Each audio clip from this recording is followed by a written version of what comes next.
quick video on how to get a resistance that you need but you don't have in your kit.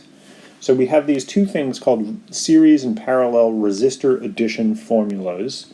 Series resistors are one where the current is the same between them because there's no branches between them, and they just add like numbers, 1 plus 2.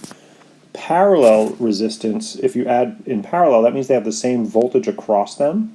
In other words, because of the way you've hooked them up, rather than putting them in line, you're putting them side by side. And that will decrease the total resistance because you're giving the current options for pathways to choose. The formula for that is pretty fancy. You do this whole reciprocal thing. So let me just step you through how this works.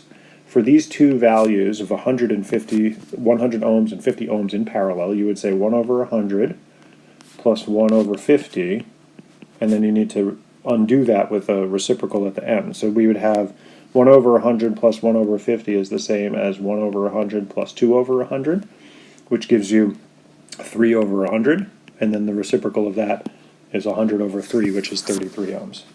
So, parallel resistor addition formula, not simple, but very useful. It decreases resistance.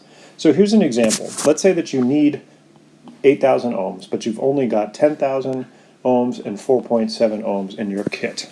So if you, and these are the like two closest values that you've got. So if you did 4.7 plus 4.7 in series with each other, you would end up with 9.4K, which is pretty far beyond 8,000. So that's not going to work.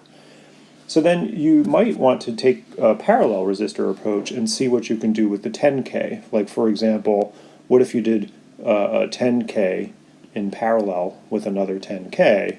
Well, that's going to give you a 5 kilo ohm resistance because 1 over 10 plus 1 over 10 is 2 over 10, and then you flip that, you get 10 over 2, you get 5K.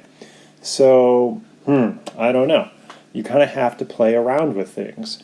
What I would say is some general guidelines are if you have two identical resistors, you get a total of 1/2 when in parallel. Right? Just like in my example with the two 10Ks in parallel, the total resistance is cut in half to 5K. 3 identical resistors goes to 1/3.